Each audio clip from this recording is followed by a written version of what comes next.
Ladies and gentlemen, happy Wednesday. We are here to bring you the official Complex Con recap.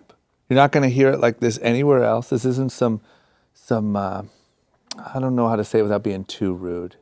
This isn't some blog bullshit. There's no pussy shit here. This is a real business behind the scenes recap of Complex Con. We have our good friend Neil Wright here, who, I mean, do we care about being formal about it? What's your title?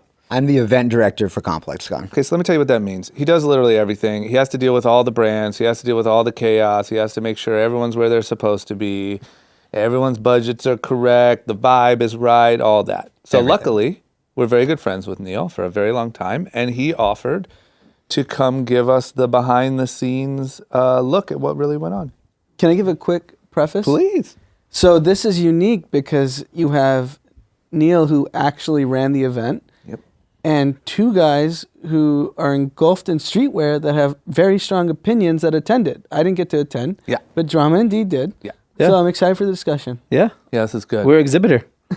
Yeah, we have all attendee, all angles. and then you have a guy who didn't go who just heard about it. I follow the blogs. That's how we get all the opinions. And we got a fan. Okay, so let's get into it. Neil, first of all, congratulations. Thank you. Can we talk about your car?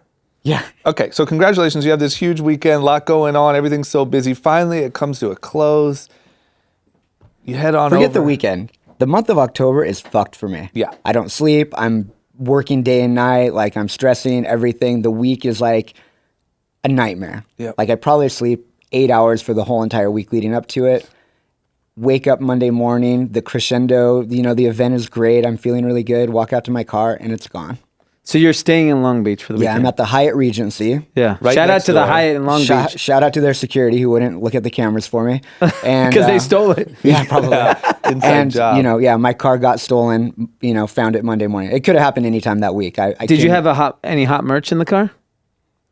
No, I didn't. Like there was no Murakami pillow just if some poking hypebeast out? stole my car, they're going to be so disappointed. They're going to be like, oh, this is the car, it's the weekend, and no, I don't have shit in there. It was pretty lackluster. That's funny because you might have gotten tailed like, oh, this is the guy that runs Complex Con. There must be a lot of cool shit in there. Totally. They're very trying to get that disappointed. Tekashi merch, man. Okay, so other than that, incredible weekend, huge success. I'm guessing you feel really relaxed now.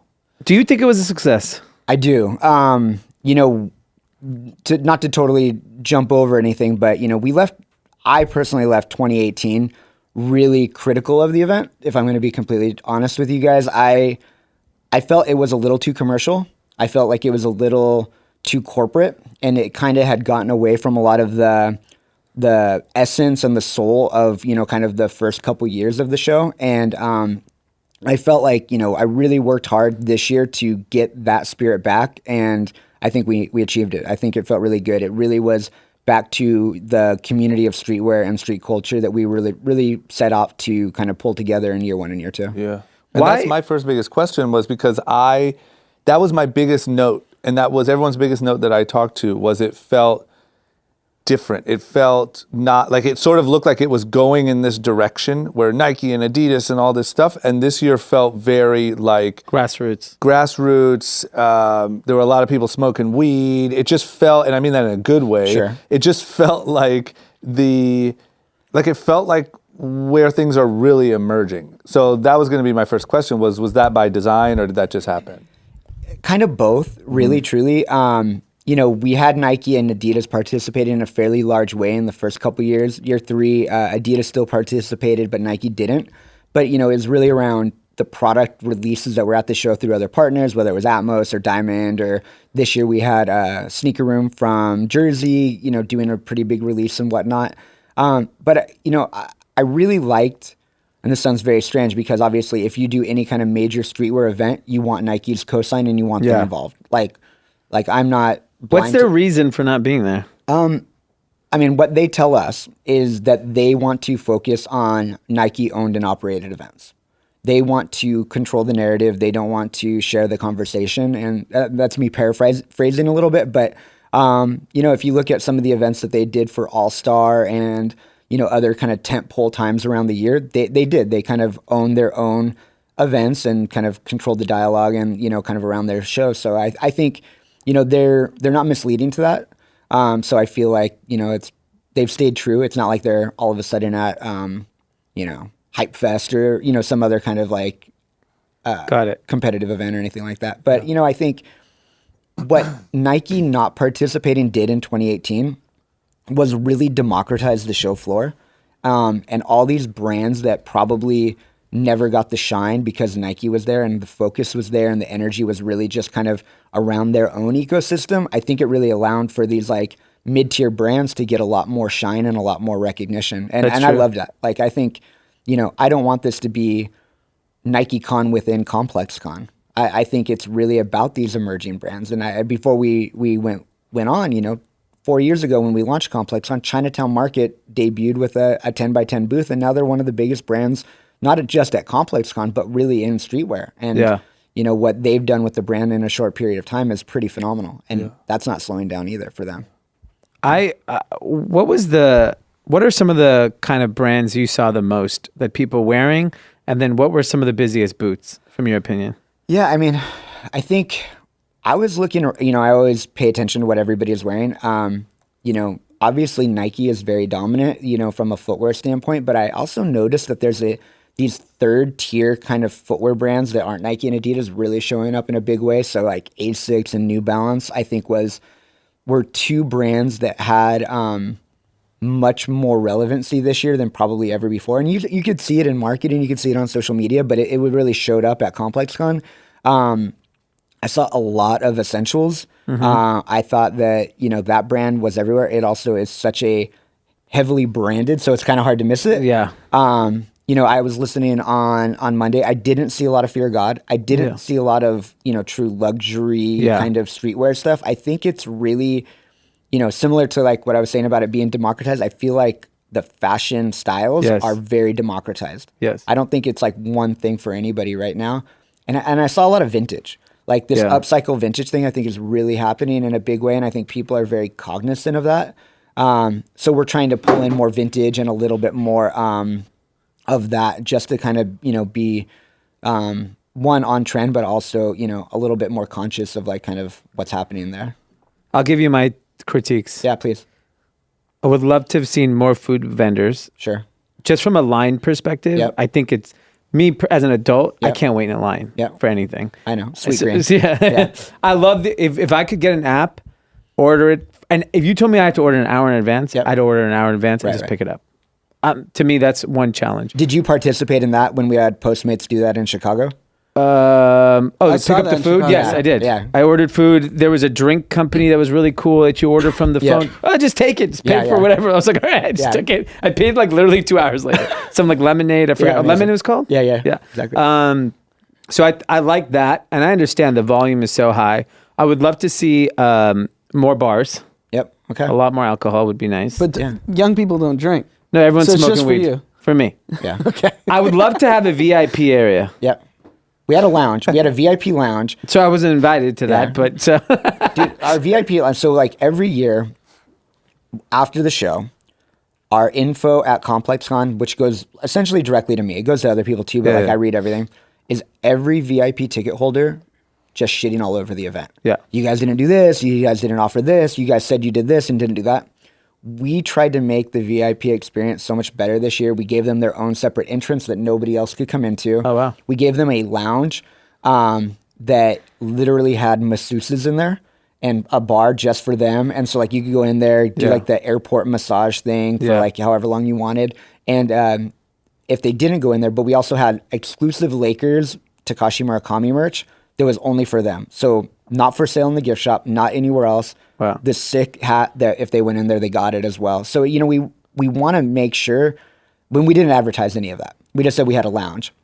And we were really trying to focus on this like under promise, over deliver kind of experience for them. So they had like kind of mid-tier expectations, but we like overdid it on everything. But, I'm sure my emails will start floating in by the end of the week, just shitting all over the event again. But, I also thought. Wait, hold on. Who qualified as a VIP? It was a ticket buyer. Ticket. Oh, it's a ticket buyer. Got it. So I'm talking about non-ticket. Just cool, Yeah. celebrities You. like me. Yeah, I get it. I know you well enough. Yeah.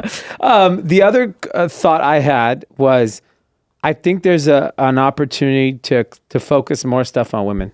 Agreed. There was a ton of girls there, and I didn't feel like most brands were not catering to women at all. And I was like, there's so many girls here. How is no one taking advantage of this? It's a struggle every year. So ever since year one, give or take, like over the years, it's varied a little bit, but it's about 65-35, 65 men, 35 women. And it's wild. Like when we launched ComplexCon, we thought it was going to be a dude fest. We thought it'd be like 90-10. Yeah. And it's actually a fairly balanced crowd. But we struggle to get relevant women's brands in the show floor, whether they don't want to participate, whether they're just not out there. So if you are a woman wanting to start a streetwear brand, this is the time. Yeah, I also think it's on the brands quite a bit. Like there was this weird thing happening where all the girls look like the dudes.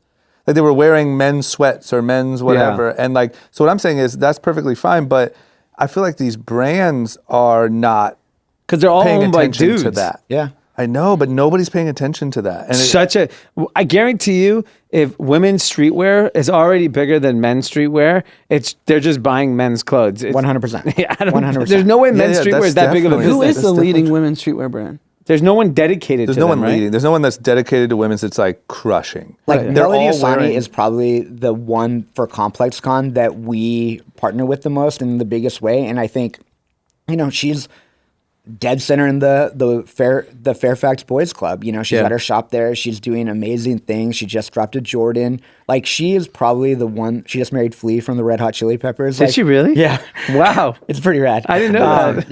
Yeah. But I mean, I think she's doing like the greatest, for women, but she's just literally one person trying to kind of incubate this whole thing. I think there's obviously way more than that. Like I think, there's brands out there. Like I think, back in the day it was Hell's Bells and Married to the Mob and all these brands that, should still be showing up for women. I know that the people behind, like what Leah behind Married to the Mob and whatnot is still, very loud voice in streetwear.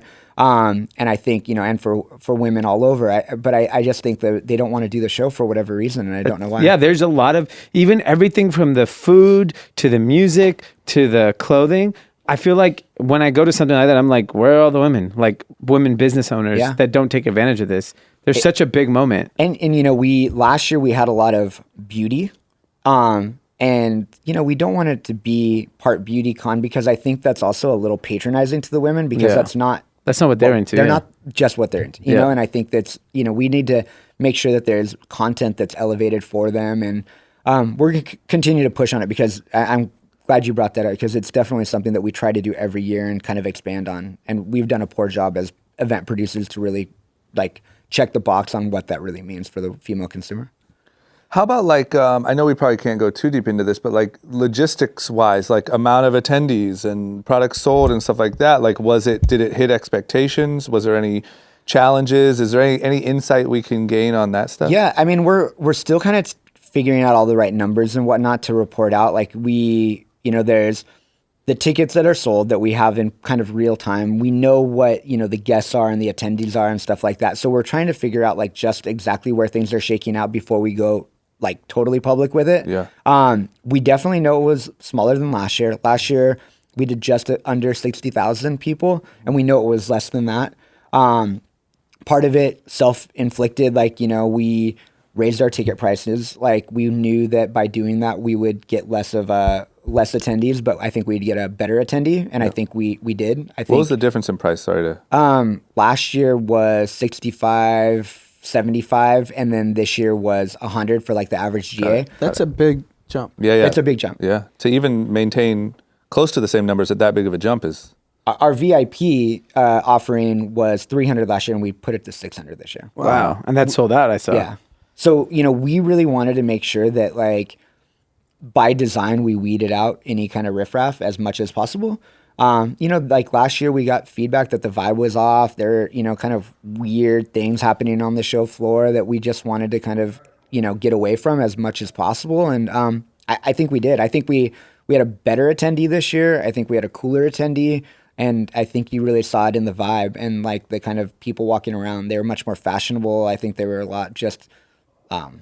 like, not to sound like my mom, but they were more well behaved, and I think just it was great. It was really Yeah. Well, someone stole your car. I think there's something about It might not be an attendee though. It doesn't have to be an attendant. I still think it was that security guard at the I think there's really something for weed being more popular than alcohol. You know, like those old trade shows when everyone's wasted and like people are fighting and shit. They're like people are smoking weed and chilling. Yeah. Yeah. That probably helps the crowd. Yeah, because no one's fighting on weed. Yeah, and shout out to the vapes, because you could not, you know, really. You can't police the vapes. You can't police the vape, and like it doesn't really infringe on other people's good time as much. So I would see like people smoking pens or whatnot and be like, we'll let it slide. But like whatever. you know, people were rolling joints. We were trying to, you know, politely ask them to do it outside and stuff like that, because we don't want them to, you know, smoking weed is legal in California. It's just, no matter what, it'll never be legal indoors because it's a fire hazard. Yeah. So, you know, I think everybody was really great about that. The one kind of group of shitheads that were out there were these kids like doing 3-card Monty out on the patio. I saw that. And it was ju- hustling kids. Hustling card games. I thought it was part of your guys' shtick. Like you guys I think hired, people did. And I just saw people just getting their money Oh, stolen. that's like Central Park type yeah, stuff. Yeah. They literally were doing it. And it fucking sucks because it's so hard to like really monitor it. Yeah. And like, you know, it's like one guy who's in cahoots with the other guy giving him money and thinking that he's winning. And then this like square kid walks up thinking that they're like going to have the same luck as the kid who's in on it. And I people like losing thousands. Yeah. And What like a every time, hustle. like we would see him and we would bounce him right on the spot. But like there was like must have been a ring of like 10 of them there. Yeah. And it's like what What the a funny hell? hustle. That'd be a Dude. funny concept for a booth. Yeah. Right. You know, just you want like to come get hustled? Yeah, fuck it. I'm doing it the legal way. There's some rich kids that would do it. Yeah, just do it in like coupons or something. Yeah. Like if Yeah. you win this, you win this $1,000 jacket. Totally. I'd I'd be down for that. Yeah. And what about like you're obviously the closest to it as anyone, being the person who's helping curate and do all that stuff. Was there anything that stood out to you or shocked you as far as Popular. brand popularity? A lot of kids wearing a certain thing, anything like that? You know, there was there was like a lot of kids that were dressed real wild. And I don't know totally how to articulate it because none of them were the same. Yeah. But it was almost like they got into streetwear cosplay when they were just wearing like the over-the-top Murakami stuff. And it was just like, it wasn't like a trend. It was just their own individual style. And they were just wild looking. And there was a lot of that I saw. And I wish I could articulate it better because they were all different. Yeah, I saw a lot of wild kids. Yeah, and it's just like, but it wasn't like, it was like white kids and black kids and Asian kids. They were all kind of doing it, and it was just like, this is dope. It's like a rave, almost like a rave look. kind of. Yeah. But it was like everybody, like all these different walks of life coming together and truly feeling really comfortable in the space. And I thought that I was talking to a reporter at the show, and I was like, this is actually, you know, in year 1 and year 2, we called it the internet in real life for Complex Hunt. I was like, this is social networking in real life. Yeah. Like this is like in its purest form, social networking. Yeah. Because people are literally making contacts and trying to do business and like having this entrepreneurial spirit in a way that is not available anywhere else in the world. Yeah, like it's crazy. literally. The is entrepreneurial true. spirit is the most powerful thing. And I said this to you earlier. There's an element of the hype beast part that isn't as much there. Whereas I think it's become like people are listening to this right now and they're like, I don't care about streetwear. But like I was at a dinner with a lot of older people that night, and I was like, everyone should check this thing out because this shit is way bigger than streetwear now. Thank you. Yeah. And then that's what the real opportunity is. It's like and we said it, unfortunately, streetwear people are morons.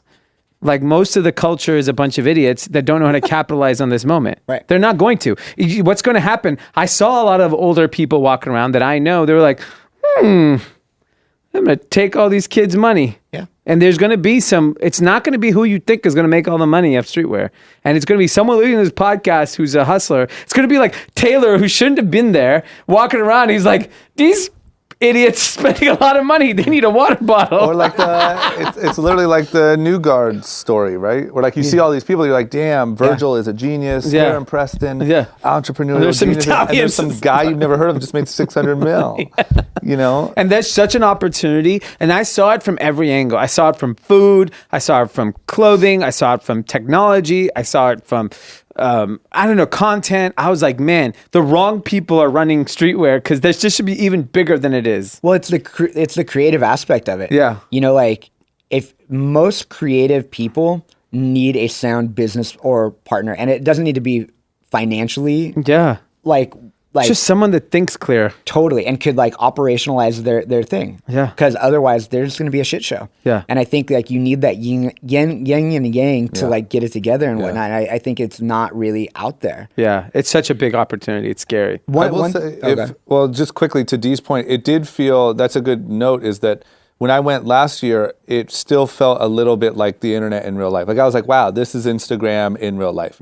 Where this felt like a lot more real than that. Yeah. You know what I mean? Like the first one, even though it was great, or the first couple, it felt almost cartoonish. Sure. You know, where this felt like more real, if that makes sense. Yeah, I get it. And I think, you know, we want to create this platform for emerging brands, for, you know, collectors of any kind of item. Like if you look at like our art section and kind of what we curate. The art was huge this year. Our art is huge. So we do a post-show survey every year, and we get the priorities of each of the attendees and whatnot. And so number one, the show floor. Like they come for the marketplace, they come for all that. Number two, they come for the panels. Number three is they come for the art. And so we, you know, we lean heavily into art. And obviously with our relationship with Takashi, you know, it's easy to do so. But I was having a meeting with the guys at Heritage Auction and really kind of talking about ComplexCon, and like, you know, ComplexCon will be like an art collector's first time buying a piece of art. Yes. And it's probably going to be like a $500 vinyl figure. Yeah. But that will be their entryway into art collecting. I really realized that this year. I was like, streetwear people have grown up. I saw a kids area. You were telling me there's an area for people to pump, Yep. for women to pump.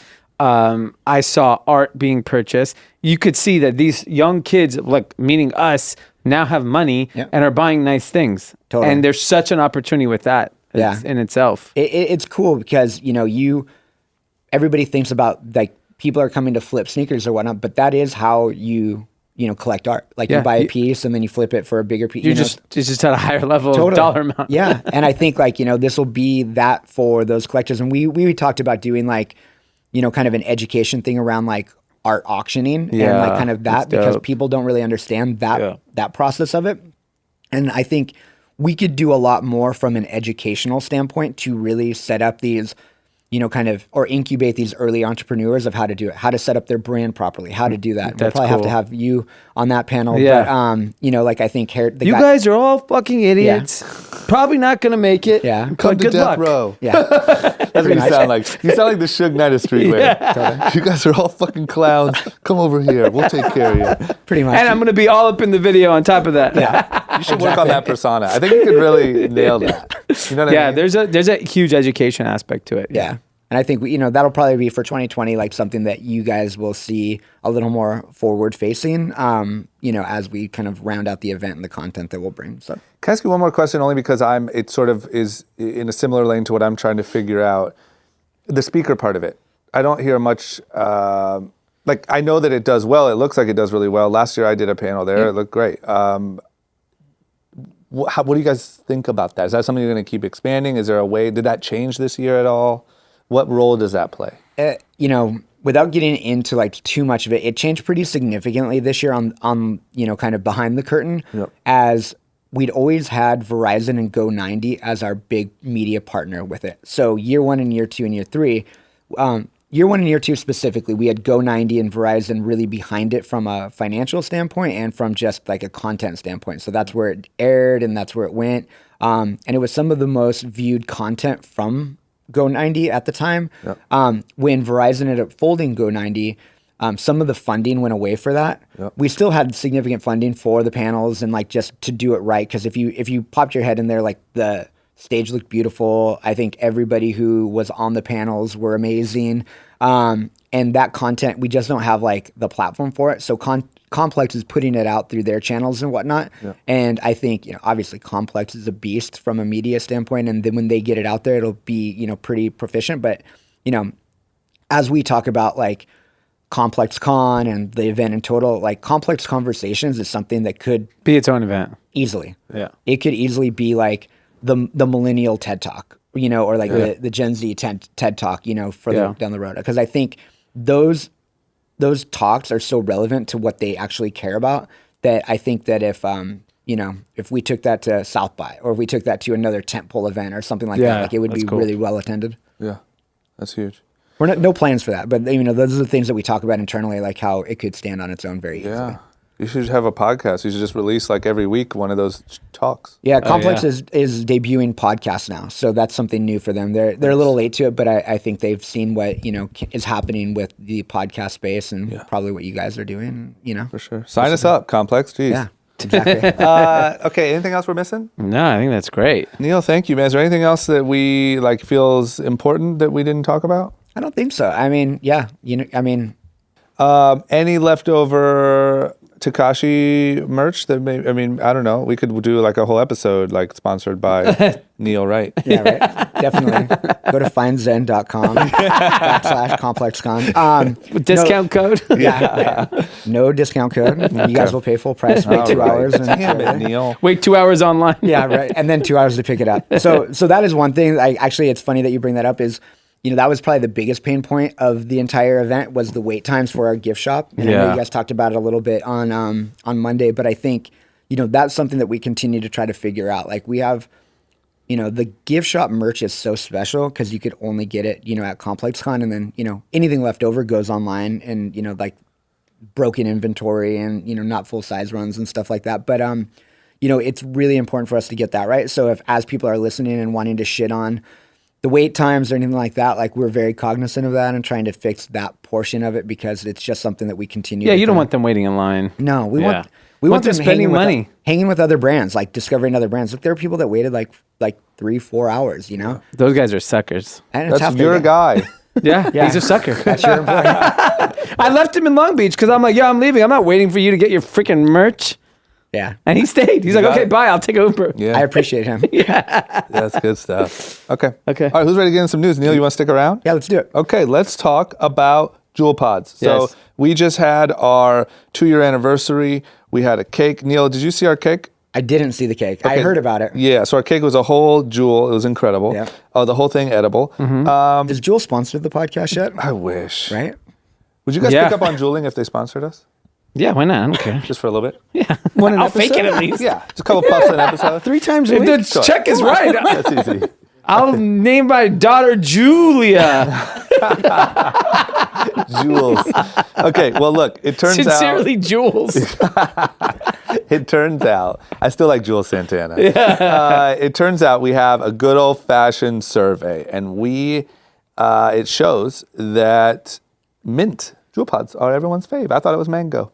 No, so the latest study asked 8th, 10th, and 12th graders. That's such a wonder. my Why are God. we banning Jules? We're polling 14 to What 17 year kids, though, old are snitching on themselves in these polls? So I this don't know is- what you're talking about. I've never seen a Jewel before in my life. So mint is good to go, apparently, right? Like mint didn't get banned in this whole conversation, But did it was it? part of the conversation. Yeah. It did get banned. No, it didn't get banned, I don't believe, but it was definitely up for banning. So all these politicians thought everyone wanted mango and cucumber or whatever the hell it was, and now it's just good old. They're going to go to menthol and they're going to go regular. But I just want to say one thing. I've been in a couple gas stations lately or whatever that have had like they got rid of the flavors, whether they were being preemptive or what, Yeah. and there was only mint and classic tobacco. Yeah. So I feel like maybe that's just a representation of minus all the flavors, that's their favorite. Yeah, no, but I think in anticipation of that, Jewel marketing stepped in and said, mint's actually cooler. Yeah. Yeah. If you're going to do Jewel, like I'm sure now Pete's a mint guy. But I mean, what I honestly feel like this whole Jewel thing is going to fall apart. Like I think it's not going to get I banned. mean, they have 8th graders that they're not marketing to, sucking it down. that are It's not answering fa- surveys. Yeah, Why would you they're answer a happy. survey? You're an 8th grader. You're like, oh yeah, I fuck with mint. Yeah. What? Yeah, that's Shut what I'm saying. up. It's going nowhere. It's going nowhere. And I think the news stories have kind of changed. Like it got out that all the deaths and disease were from bootleg ones. Yeah. I'm not saying it's good for you. But or- wait, I'm not following. You're saying Jules not going to be relevant in a few years? No, sorry. I'm saying the ban conversation is going to be over. It's going to Yeah. be bigger than ever. Yeah. Oh yeah, they That's should right. definitely ban it. No, but I'm saying I don't think I don't think it's going to get banned. I know. But I think it's going to be bigger than ever. We talked about this at length, so many podcasts. Like when you can ban something so early that's so harmful before big stakeholders, when you get too big to fail. Yeah. Which is what we're dealing with Facebook. Yeah. But I just got to see, I would really want to look at numbers of how many people quit smoking to Juul. Because if that number is bigger than the new people starting, it's like, where's the damage worse? Because I do think kids are getting addicted to nicotine and then going and smoking cigarettes if it's banned. They don't give a fuck. You know what I'm saying? Right. There's other damage there. I wonder the whole story of like, well, net, Juul is actually saving more people than it's hurting. I wonder if that's the case. I mean, I would doubt it. Yeah, I know. But it's a good marketing you strategy. guys should have a Juul sponsor ComplexCon. I would be down. come up and get a puff. Yeah. We'll take money from anybody, just about. Yeah, just come up and get a little puff and keep moving. Yeah, it's funny. Well, either way, if you're an adult and you have kids and you're listening to this pod, just watch out for mint. The little green plastic pieces around your house. Yeah. Puff bars? Puff bars are the hottest thing in the world. Yeah. I'm seeing them at parties now. I'm seeing them. But those are the disposable ones, right? Right. Yeah. Cheaper. So we talked about that before. They're all over our office now. They look exactly like Juul's, probably a little bit cooler design, all different flavors, anything under the sun. And Why are those legal? flavors were never banned. It was just talked about they should be. They never were. You can still walk into any gas station and get mango Juul, any Juul you want. Got it. These puff bars you grab and they're ready to go. You can smoke them out the door. Where Juul's you have to take home, charge, they're $60. A lot of friction. A lot of friction. These things you just stop at a gas station, you have a little craving, suck down a mango puff bar, keep it moving. I like it. Yeah. Innovation. So anyway, I don't think vape is going anywhere. Next up, tech business news. Facebook has a rebrand. This is big news. So at first I thought maybe they were bringing the back.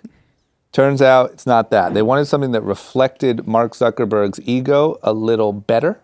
And so they decided to just put Facebook in all caps. This is one of the largest companies on earth, and they're fucking stupid. Yes. I just don't get with everything you have going on, you decide to roll out an all caps version. I think You it's know just what- pure arrogance. No, but They're you know what just like, caps we means? know you can't break us up. We know you're not. There's no regulations coming that's going to stop us from profiting off everything we've been doing. I'm saying they're getting fucked. No one in history ever do you see this level of arrogance that doesn't eventually So crumble. here's the other thing. Facebook is the king of communication. They are how the world communicates. Do you know what caps means? Caps means you talk like this. Yeah, it means they're not you're Facebook yelling. anymore. Yes. They're Facebook. And so Jack Dorsey trolled them today and just put Twitter in all caps. He tweeted it. Yeah. I just like. Who's doing their like marketing and PR? I just think they don't care, and I really think they've probably had private conversations with U.S. regulators about all the China stuff. Like, you break us up, you're gonna have a bunch of Chinese social media companies coming. So we're gonna talk loud! Exactly. Like TikTok. Yes. I'm convinced that's what's going on. I've heard that narrative a little too much from everyone in tech panels in the last month. I just think you can't be this in your face arrogant. And this just feels like pure arrogance. It is. And anytime you've ever seen anyone do this in the past, it is always caught up to them. I think it will. I think Facebook. No one was talking about Facebook at ComplexCon. Yeah, but they were all marketing on it. They were all spending. So one of two things have to happen for your narrative to be true: is that either they get regulations that make their platform less effective, or people actually leave. Yep. So what do you think is more likely? No one's leaving. I think no one's regulating. So if no one's leaving, no one's regulating. I think That's right. Put on the caps. He's yelling at you, drama. He's like, you ain't leaving, and I'm gonna do whatever the hell I want. Okay, drama. I think people are leaving. That's what I think. I think slowly but surely people will leave, and they're not like, for instance, it seems like with all the complaints and all the stuff going on Instagram, there is no interest with them on how to make their customer happy. It just doesn't seem like part of their business model. Everyone's like, literally the way that everyone is complaining about algorithms and inability to grow and only accessing a small piece of their followers and stuff, feels, what other business can have that many fundamental complaints and be changing their name to all capital letters in the meantime? Yeah. Yeah. No, I hear you. Yeah. I just don't know, because the ability of a social network to be effective takes immense engineering capacity. Yeah. And if you are an upstart social network, you're competing against a giant that can send billions and billions of dollars against you. And not to say it can't happen, because every big company has eventually been disrupted, and we've seen it time and time again. Yeah. It's just really hard. TikTok's trying to do it. TikTok's also spent $1 billion in the last year. Yeah. And the information, it's a tech blog, reported there's a Chinese rival that's outpacing TikTok's growth. You need to get ahead of it. Yeah. In China? I'm on it. To me, the TikTok thing's interesting because no matter how much money is behind them or whatever, like, it's showing that something can steal attention from the Facebook, you just have to Instagram outspend giant. them. If you can outspend them, you can beat Facebook. Yeah, or social network adapts. So even the head of Instagram, in an interview that I recently listened to, he talked about Fortnite as a competitor more than TikTok. Yeah. Sure, yeah. I'm willing to be wrong here, but I think that, like, when Instagram came up, we didn't see it coming. When Snapchat came out of nowhere, we didn't see it coming. I know that spending and growth and all the infrastructure and all that stuff plays a huge role behind the scenes. But I think social media works kind of like these trends that we see in fashion and all this stuff. Like, if it becomes the biggest thing in the world to do and everyone starts migrating over there, I think that can snowball the same way Facebook has snowballed. And I think that gets really, really dangerous. And if you look at the conversation about actual Facebook, like using Facebook just to use it, it's a joke. Like, people literally laugh when you say, like, hey, how often do you go on Facebook? We know our consumer isn't there. Like, we market on there, but we know that the complex kind of attendee really is on Instagram and not Facebook. Yeah. I mean, I would have canceled my Facebook, but it's the one-click sign-in for everything else that I use. Exactly. That convenience alone is why I'm there. Yeah, it's literally like a password keychain or something. Straight up. They're the global address book. Yeah. Right. Like, that's how you Which interact is huge. with the web. That's would be my only concern, is I think there is a bit of trend stuff. And as for people who live in trend-driven businesses day in and day out, we know how quickly that can sway. And when it does, we know how hard it is to get it back. And it just feels like in the middle of when Mark Zuckerberg is not looked at as a good, trustworthy CEO right now, you're worried about changing your brand to all caps. It's insane. It's almost like a joke. Yeah. It's like a Saturday Night Live skit. Yeah. Okay. Yeah, it's interesting. Ready to move on? Mm-hmm. Let's talk about earnings. We got more earnings coming in. Mm-hmm. Uber. What do we got? We having trouble? We profitable yet? What's going on? They only lost $1.1 billion. That's fine. That's totally fine. $1.1 billion. Stock got pummeled today. Nice. It is so the three companies that released earnings were Uber, Peloton, friend of the pod, friend of the pod. And actually Shake Shack as well, and The RealReal. Okay. RealReal, Peloton, Uber, all are losing money at just massive rates. They're all growing their top line revenue, but at a very, very expensive cost. And I think the challenge now becomes, Uber at least said they put out to the universe in 2021. Did the whole 2021. Yeah, everyone's profitable. You know who in 2 did years. not say anything about profitability, refused to speak on it? Peloton. Because he just pretty much said, there's no fucking chance. What did he say? He said, they asked, I watched the interview, what is your path to profitability? He just dodged it, did not answer it. They have no path. You know why? When you have a stationary bike, you got nowhere to go. They're just pedaling into nowhere. That's literally. So you think the bike is representative of the company? Yes. Yeah. You know where you go in a bike that sits in your living room? Nowhere. Yeah. That's where their business is going. Overpriced. Overpriced, and you're going nowhere. Yeah. So Uber's lockup actually, I think, expired today. Today or this week, yeah. So that's the 6-month lockup where insiders who were investors before it went public are allowed to legally sell. Yeah. And the theory is that there's probably not going to be a lot of sellers because the stock is underwater from anything 2015 on, which is where the most of the capital has come in from an investment standpoint. And yeah, I think Uber is just a perfect example how, even at scale, unless you raise prices, there's no way you're profitable. And they have raised prices. I don't know if you've noticed your Ubers. Ubers are like 30% more expensive than they were. They're a year ago. lot more expensive. And it's the same thing with the food delivery problem. Giving free delivery. Like, I ordered food from my place yesterday from a place across the street because it's free delivery. Why wouldn't I do that? Yeah. If this dumbass company wants to walk the food across to me, I'll take it. You're the problem. You're why this company's underwater. It said 600 feet. I'm like, it's more like 150 feet. I mean, but it's very public that Uber loses money, Uber Eats, on McDonald's deliveries. So that's 25% of your business that you're losing money. Forget even, you're starting from your own. Well, you can't charge $5 to deliver McDonald's. No one would order it. Right. Why did Uber explain that they would be profitable in 2 years? No, there's no explanation. There's no explanation. Why would there be? I don't Food Chat's know, going just, to have $2 billion in revenue in 2021. Yeah, I'd say by the end of 2020. And then I think the other one, Peloton's obviously a joke, so we don't have to spend too much time on that one. The Real, which I personally have a tough time believing they'll ever be profitable. Their economics don't make sense to me. They have these huge retail footprints they're building. The logistics part of their business and the authenticating of their product is like too costly. But are they having trouble with that, or that's just too costly? So like I briefly read the article. They're not having trouble actually authenticating. It's just too costly to actually do. Well, here's the thing.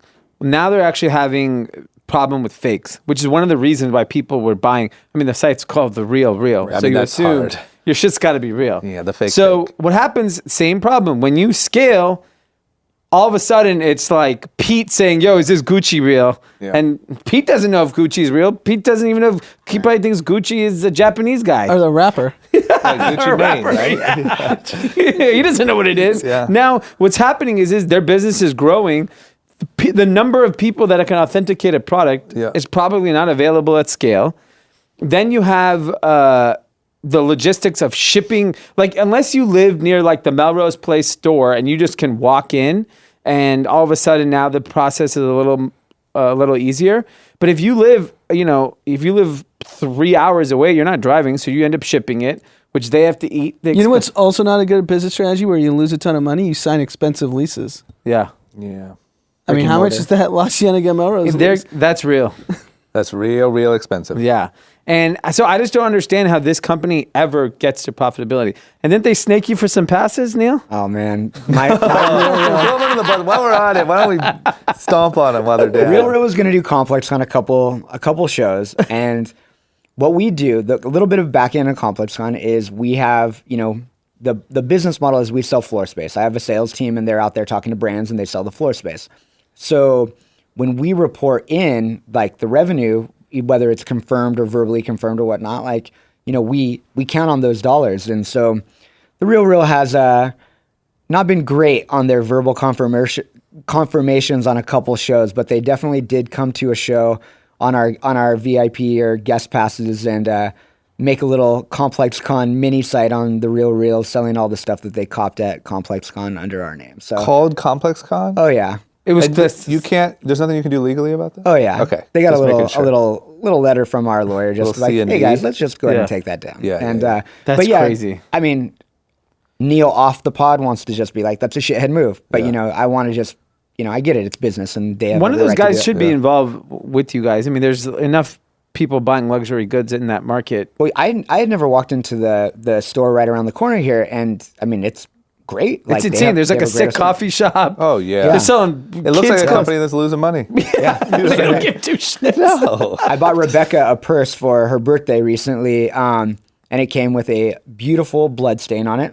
So I returned it, and I thought that they were going to be a total pain in the Can ass. you imagine what the It's What? like someone got like Stabbed. right, probably. Like, literally, I feel like somebody got stabbed and robbed, and they sold it to the Real. Yeah, and it was authentic. I don't know if they authenticated the blood stain, but they were so pleasant in the return process that I was like, I was expecting a battle. I was walking in there like full like, all right, I'm ready for this, and like they were so sweet about it that I was like, fuck, like can you guys not be nice? 'Cause I want to share with everybody. They were It's funny great. the power of customer service. Like you can personally kind of be duped, but then as long as they're nice to you when you return I'm your like, okay, blood fine. stain, you're like, ah, fuck it. They're Yeah. good Yeah, I mean, people. but the challenge with these businesses continue to be that there's no real path to make money.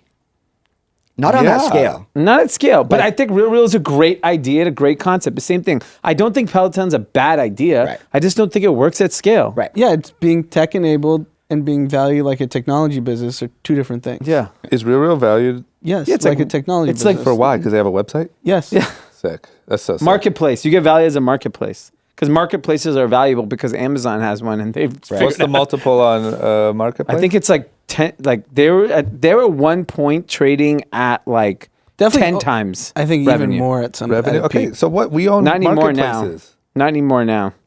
We own marketplaces. Yeah. You're in the tech business. Yeah, it's so sick. I might move up north. You know, get some Allbirds. Yeah, maybe now it's like 6 times. I have to double check. But yeah, I mean, I think it's a flaw in the way that It shouldn't even be 6 times. There's no lock-in. You're not a SaaS business. And I don't yeah. get it. So What's the friction of not shopping on the real? It's you don't go on the site the next day. you go if you can get that bag cheaper somewhere else, you're going somewhere else. Easily. There's no loyalty to the platform in that case. And then the real shocker of the day was Shake Shack. Earnings plummeted. So John Turgeon H-Wood, he thinks Shake Shack is just the biggest piece of crap business. Yep. But the stock's done really, really well recently. And so I wanted to talk about it because it plunged. And one of the reasons why they're saying it plunged, which is now, I checked it on a couple other platforms, is their partnership with Grubhub has done poorly. And they're saying that it was reported that it's only available on Grubhub. You said you get it on Postmates. I just went on Postmates Postmates last night. I just went on Postmates and tried to order, and it's fine. Free So you think delivery there's also. lying? They're just blatantly lying. Yeah. And I think they have a bigger problem. I just think their space is competitive. Like burgers are just competitive space. But you know what's even worse than them just lying? An analyst with a quote saying, "Yeah, you should have never gotten off one platform or gotten off all the 'Cause they platforms." didn't check. Yeah, you didn't check. Yeah. And didn't you're an simply equity open analyst. Postmates. Yeah. Yeah, man. I don't know. When we do these pods, I have a real hard time feeling like this isn't all just bullshit. It's all bullshit. Okay. Next. Okay, next. We want to talk about what's not bullshit. Getting stabbed to death over a chicken sandwich. No, that is not bullshit. Holy shit. So Let me tell you who's not going to report slow earnings. Yeah. People who have Popeyes. customers stabbing each other Yeah. to get their product. That is what's going on at Popeyes. So apparently somebody was stabbed to death over a dispute over a Popeyes chicken sandwich. In Maryland. I mean, I apologize for being disrespectful. Great marketing. But we actually were early on the violence at Popeyes. We were talking about it right when Yep. it released. And it does not affect and business. we've gotten friends, our own listeners have been sending us pictures like, hey, I was just at Popeyes. This crazy fight Fight just just happened. break- Yeah, Yeah. for sure. Is You can this see that sam- from a mile away. I mean, we called it, but It's that good, this sandwich? no. It's good. I got caught up in the hype. I went trashed. Yeah, like it's Really? fine. Like for a don't fast food sandwich, like sure, whatever. But like not anywhere near. What's like the hype beast chicken places? I mean, Howlin' Ray's Yeah, is Howlin' probably Ray's like is a the big number one. one. And how's So that is this compared to because Popeyes are just way better? Way better. in Popeyes bad- is like Popeyes are just in bad neighborhoods? Is that why there's always violence? well, it is in bad neighborhoods, I think, a lot. But I think people are just stupid. There used to be violence for Jordan releases. Like, people are just dumb. And Yeah. I don't know. I guess I'm going to sound pretty fucked up here. But the type of people that are willing to fight over a fast food item probably aren't the highest, Of caliber? of caliber people. fine And so people. if it comes down to a knife being pulled or a gun or whatever, I'm down to die for my sandwich. Insane. I don't give a shit. I would let if someone had a knife, I'd be like, all right, you know what? I'll even buy your sandwich. Right. You could have a knife for almost anything, and I'd be like, you know what? Take it. Yeah. You're telling me a chicken sandwich? Not my John and Vinny's reservation though. That's where we draw the line. I would get shanked for that for sure. Yeah. That's right. That's, yeah. But no violence at Complex Con? Actually, this year there was no violence. Wow, good for Wow. you. Yeah. That used to be a key part of like magic. A lot of pussies attending, huh? You know what? We actually we invested in $70,000 of additional security this year Wow. just good. to make sure. I because felt there was a lot more big dudes walking Yeah. around.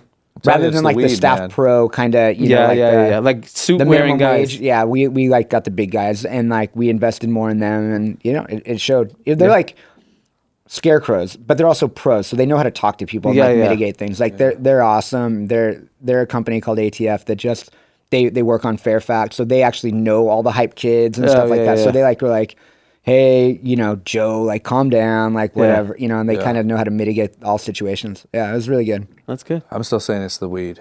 It could be the weed. Give everyone a vape pen. No one's fighting. I agree. Fun fact about Chicago, it was the lowest crime weekend of all the summer in Chicago was Complex Con weekend. Wow. Trump wouldn't have agreed with that. Yeah. You know what I mean? Shitty Chicago. I didn't realize Totally, right? we were going to Afghanistan when we went to Complex Con Chicago. You are at Popeyes. Jeez, it is safer, proven, to be in Afghanistan than Popeyes. That might be true, actually. But I'm just talking about like when it comes down to like, once again, sorry for disrespecting the people who have passed on, but like top list of ways you don't want to die. You know what I mean? Like, what do you say at the eulogy? Bleeding out on the Popeyes floor. He loved Can you his imagine? sandwich Like, was so there a much. moment when you're like, "Fuck, wasn't worth it"? Does Popeyes flip the bill for the funeral? No. They won't. Catering? At least catering. But I'm just saying, man, the marketing about that. It's like when when a drug addict overdoses and everyone goes to that dealer. That's what's happening at Popeyes, right? Yeah. Like, damn, someone died over that shit. I gotta taste it. I'm heading over. Yeah. Fuck. Okay. Well, sorry, man. Rest in peace. Yeah. Just, I don't know. Learn how to just walk away. Yes. Rest in 6-piece. Shots fired. Oh, shit. Yeah, I'm glad you stuck around for the whole pod. Okay, on that note, we're going to let you guys all just take a breather and listen to some ads. So if we got any ads, put them here. And we're back. Let's talk about politics.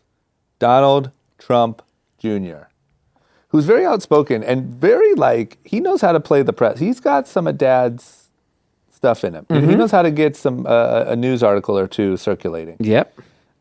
He said he actually has proof that his father, Donald Trump, is not a racist. And that proof is that when he was younger, he let him hang out with Michael Jackson. That's like the white person thing to do when they get called racist. Like, Yeah, I let me have a show a black friend. picture of my black friend. Yeah, I have one black friend Yeah. And they picked Michael Jackson. with white skin. Yeah. The one black person my dad let me hang out with happens to look white. I don't know. I don't get that strategy, but maybe it worked. Why was it worth saying? Did he do an interview or something?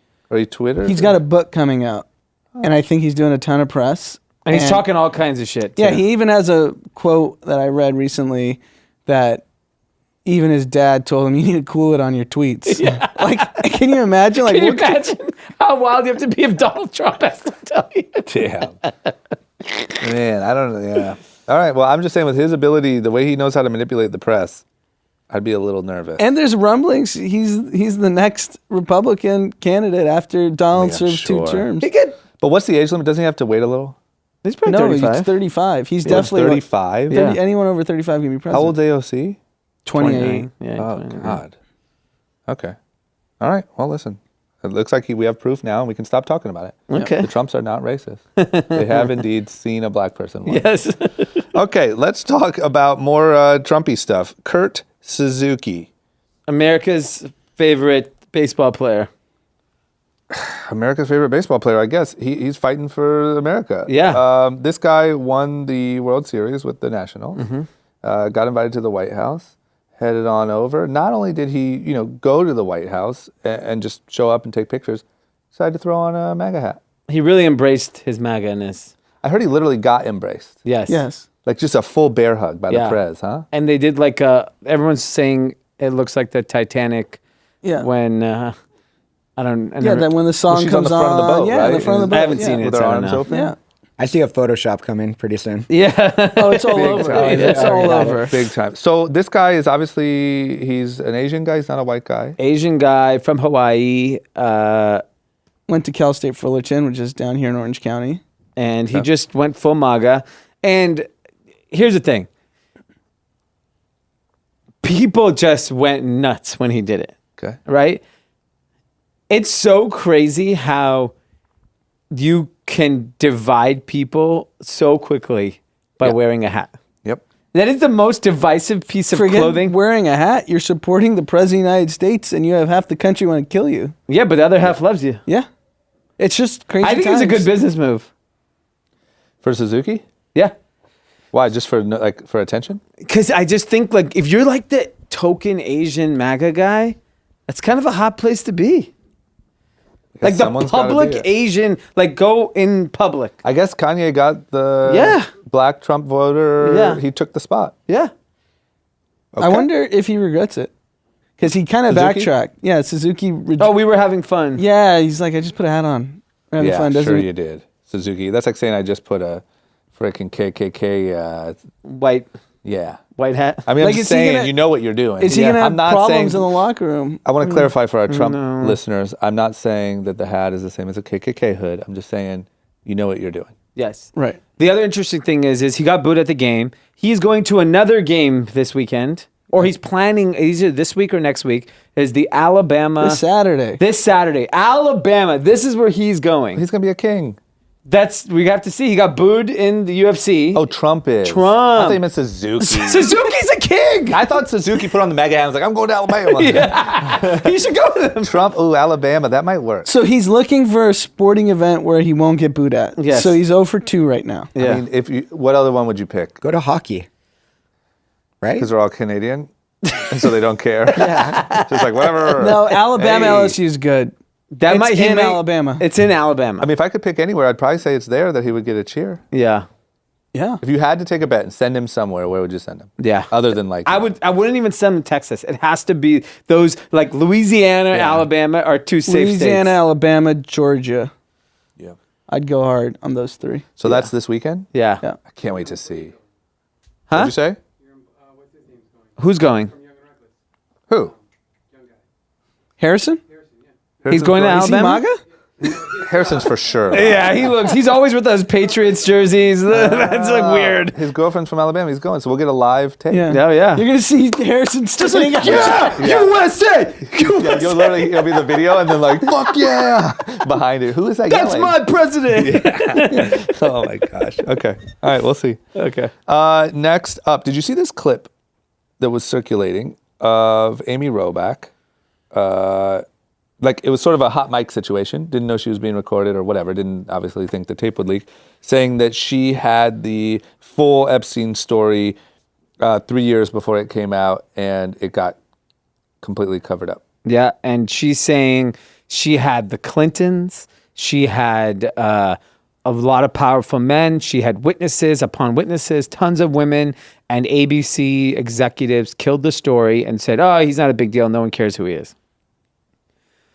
Fast forward, homie got murked in jail, and now people obviously knew what was going on here.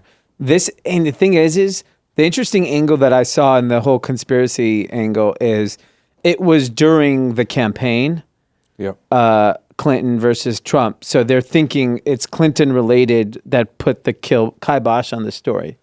Oh, more than Trump. Yeah. I mean, the problem is they both, this is probably the one thing they agreed on. Yeah. Like, Right, hey, like- fuck you, but let's not get this story out. Yeah, we're gonna. This It's story's so never. scary that, we talk about so many of the negative effects about social media and how misinformation can get around. But this is an instance where if it weren't for social media and the power of Twitter and Facebook and these journalists that were just like, we're going to not stop, Yeah. Yeah. That's true. this would have been buried. And true. think about what has happened. This is in 2015 where stories can get buried. What happened in like 2005 and 95 and 85? Oh, that I mean, it was insane. you could do whatever you Can you wanted. imagine like in the 70s? Like when it was not even a question whether something would get exposed? Right. It's like we're powerful. We're different rules. Because that's essentially what this whole Epstein saga is. It includes the most powerful people and the richest people in the world. Yeah. And everyone was incentivized to keep it quiet. You're right. It is really just social media because it just came from that girl's articles in Miami, right? Yeah. And she actually stopped. I read she stopped getting funding from the newspaper that she was writing and came out of pocket to keep digging. Wow. And she published it in this in a Miami paper that's not like on the national beat, and it finally started spreading because of social media. So I think I asked this before. I want to ask it again. We never, this is it, right? We don't ever hear No. anything more. I mean, here's the thing. There's obviously a lot of evidence out there. Yeah. It's just whether, even this Amy Robach in her hot mic, she didn't actually give any information, right? No, she just said she had it. She had it. So where is it? Well, I think she had what got out, right? Can you think of Who has the new info? I want to know who killed him. I want to know what was really going on. I want to know. There's someone that has the list. Yeah. And where's that course. freaking lady? Yeah, his partner in the whole thing. His Yeah. partner in the whole thing literally is like just less equally guilty She as probably him. has Secret We Service haven't heard a protecting her. thing about her. She knows everything. Yeah. I want to know what's going on in that weird Israeli building too. Yeah. There's some weird. Which building? He had a whole building painted like the Israeli flag or whatever. Yeah. It's sketchy. Where's that lady? She's not at In-N-Out. No. On Ventura Boulevard. Did you see that photo, Neil? No. There's a photo of her, like, I apparently it was fake, but it was like her eating like a double at In-N-Out on Ventura Boulevard like 2 months ago. Okay. Well, I guess we'll never know, but hopefully one day. I just hope another journalist gets some action going because I would love to hear. How about this family? Another more weird, shady news. This family, there's this family that was killed by the cartel in Mexico. And so it caused some, reason for concern. It turns out now that members of their family were kidnapped years ago by the cartel. Like, is there some weird connection with this family and the cartel?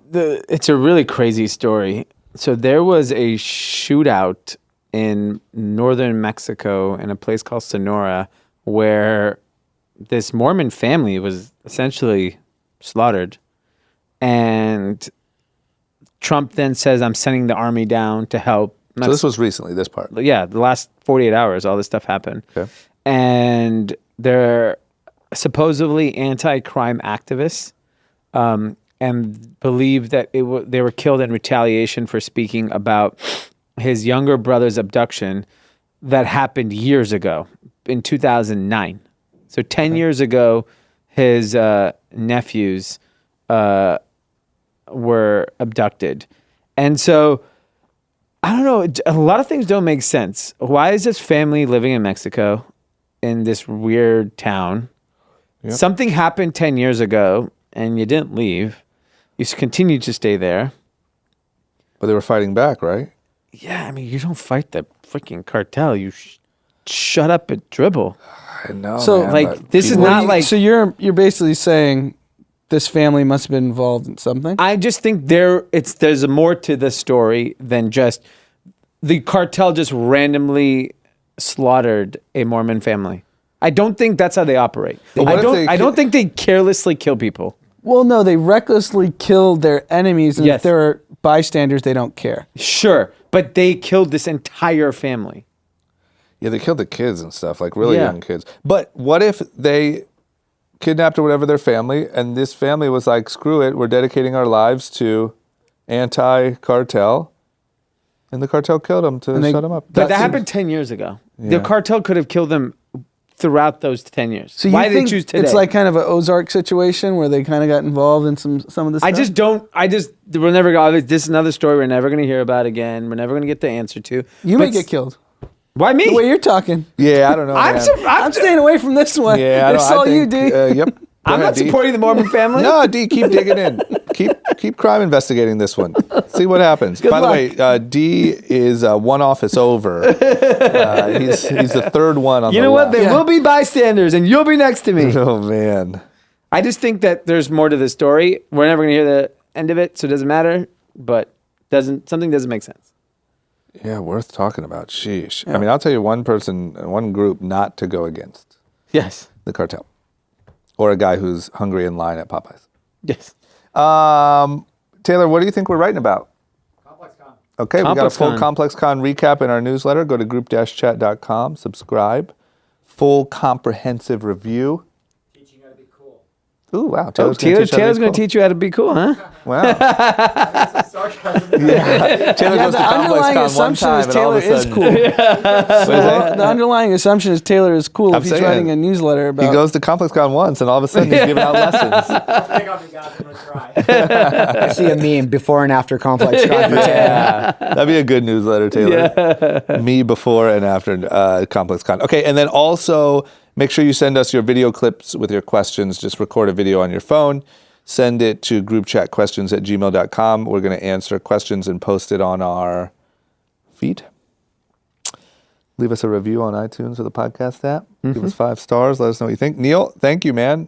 Thanks you, for the guys. inside info. Thanks for the good jokes. Yeah, I'm here for you. And thanks for inspiring the pod. I mean, we talked about it, but the ComplexCon was the kickoff. So Yeah, when you guys mentioned that was wild. I didn't realize that. knowing you guys personally and being a late listener, I didn't realize that the Complex Con was the catalyst for a lot of this. That's cool. Yeah, that was the original reason why we were like, oh, let's go talk about that. Yeah. That was our first thing. Because I still think there's not enough proper information about what goes on, things like that. Right. It's such a big cultural event, such a big opportunity, and I think more people should get involved with it. Yeah, I agree. And, both personally and, professionally, I have a vested interest, but I think if all these people adjacent to it, and, I after the Chicago one, when you guys were like, why isn't Jordan Brand there? Why isn't Virgil here? Why isn't whoever here? Yeah. I mean, quite honestly, those were all the first people we called. And for whatever reason, they don't want to participate. But they don't realize that, it's not you're not letting, if you have a thing against Complex or Complex Con, you're letting down your fan base. Yeah. And that's what it's really about. It's not like, fuck the money and fuck all that shit. It doesn't need to be transactional. It's about, creating this community for the kids coming that buy your shit. And support you. And, if you don't want to go there, for whatever reason, and we don't ask them to come for free. We don't say, hey, Virgil, give up your weekend and come for free. We offer. And that guy's doing everything. He's doing everything, and maybe he's a bad example, but it's come support your people. The people who really they idolize, these kids idolize these people. I think the thing that bummed me out is it feels like two things. It feels like a lot of times things get messed up because finally somebody has created something for the culture and nobody can agree on, oh, well, I don't like them or I don't like Complex or whatever, when everyone should just do it for the bigger reason. And also it just kind of seems like these people run to do anything high end. Totally. And anything designer, anything Paris. They'll go do it for free. You'll do it for a bunch of white people over in Paris, but you won't do it for where you came from. You know what I mean? Yeah, they buy their own business class ticket. Yeah, spend $1,000 a night on a hotel. And do all that, but then come back to the city where the next generation of kids like you are looking for inspiration. The next Virgil is walking around Complex Con right now. Yeah, that's a fact. 100%. And, I think Chicago was really indicative of that because it was so regionalized. You had Joe Freshgoods, you had Cole Bennett, you had, Chris Kites or Louis de Guzman. You had all these people who are on the forefront of what's going to be happening. And like Don C and Virgil were a few years ago or Chance or whomever to Chicago. This is the next generation. And quite honestly, for streetwear, I think the next generation is 100% coming out of Chicago. And it's evident. Yeah, I believe it. I felt it when I was there. Yeah. Cool. Okay. Well, Neil, thank you, man. We really appreciate it. Yeah. We'll see you on Friday, guys. Great. Cool. Bye-bye.